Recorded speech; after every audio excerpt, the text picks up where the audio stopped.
From Montana's news leader, this is the MTN Noon News. Good afternoon and thanks for joining us on the Noon News. I'm Diane Parker. Miller has our Wednesday forecast, plus a new holiday flight takes off in Montana. But first, our top story. A man who was attacked by a grizzly bear near Big Sky 2 months ago is finally back home in Montana. MTN's Jolie Salih brings us his incredible survival story. I'm only here by the grace of God. After surviving a terrifying near-death experience and an intense medical journey, Rudy Norlander is home sweet home with his loved ones, his daughter Ashley, and his dog, Sully. He is my rock, so I'm very happy. I'm very fortunate he's still here. On September 8th, Rudy headed down a trail in Big Sky that he'd been on hundreds of times, joining 2 clients who had rented equipment from him, who were looking for a deer they shot and wounded. My dad was like, I'll come help you find it. I'll come help track. Little did he know, he would come quite literally face to face with a grizzly bear. Rudy says the bear came upon him so quickly, he did not have time to deploy bear spray, and his gun misfired. Had 1 second, just enough time to pull the gun up and fire, and it was on me. The grizzly bit off the front of Rudy's lower jaw, leaving scratches on his chest as well as bites on his arms and legs. Ashley still recalls the phone call she got just minutes after Rudy was attacked. I never thought I would ever get that phone call. He's like, well, we're with Rudy, got attacked by a grizzly bear. He's in pretty bad shape.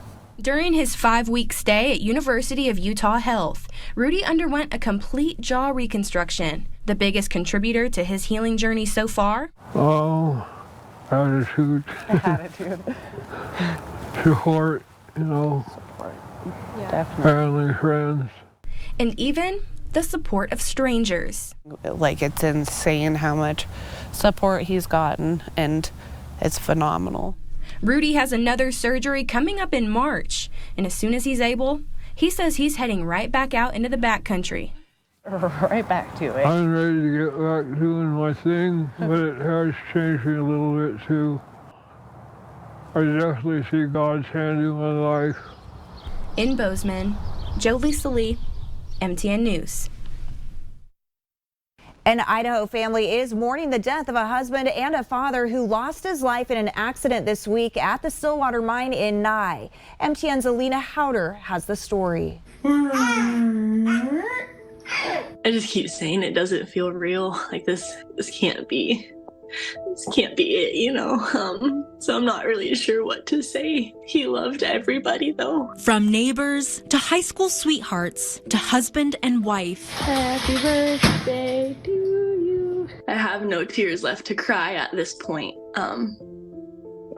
But they do come. 23-year-old Kaylee Dinger describes Noah as the love of her life. I think that's really what drew me to him, is because he was just like this light in the world, and it was like, it's just what it was. The Post Falls, Idaho couple had only been married for a year when Kaylee received the news of Noah's death Monday at the Siboney Stillwater mine. The 24-year-old was bolting up wire panels to prevent rocks from falling when he was hit by rotating machinery. Right now, my eyes just hurt, and I didn't cry with Noah very much.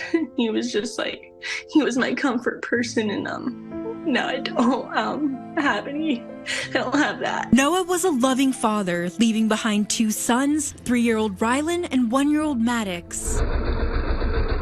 And they look so much like their daddy, and our boys looked up to him more than anything in the world. And he was so good. I've never seen such a good daddy. And our boys are just like him. Kaylee says her husband always knew he wanted to be a miner. His grandfather and father were ones as well, and his father was actually working next to him when he died. Like, he enjoyed work, and that's like really hard to find, and it was like a passion of his. He loved mining, and so that really sucks that happened. Despite his death, Kaylee knows Noah is still that positive ray of light, a guardian angel for her and her sons. He would just want everyone to try and be happy the best that they can. Make the best out of a bad situation. It's kind of what he always did. In Billings, Alina Howder, MTN News. A Billings 18-year-old makes his first court appearance pleading not guilty for his role in a weekend shooting in Lockwood. Ashton Glenn is facing attempted murder charges for shooting 25-year-old Brasser McCabe Saturday night. Police say McCabe confronted Glenn and 19-year-old Devin Isaacson as they were attempting to break into his car. Glenn's bond was set at over $1 million, with prosecutors laying out a history of violent crime. McCabe was hit with 3 bullets and is fighting for his life in a Billings hospital. We're also learning the name of another victim of gun violence in Billings. According to family members, 24-year-old Brendan McMahon was killed last Thursday in a shooting on the West End. Police found his body after responding to a weapons complaint at an apartment complex on Monad Road. No arrests have been made. Police say a contributing factor to violent crime in Billings continues to be a lack of jail space. It is why city leaders are now proposing a temporary addition for misdemeanor offenders. The Yellowstone County Detention Facility currently has around 600 inmates for its building, which has a capacity just over 400.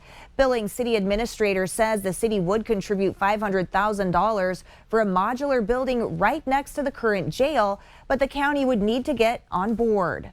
In Helena, the regional airport says Delta has added a 3rd daily flight to Salt Lake City around the Christmas holiday. The additional flight is available December 23rd and the 26th through the 30th. The airport is urging travelers to choose these flights as it could help with ongoing efforts to get additional flights added to Helena. And that's a look at some of the day's top stories.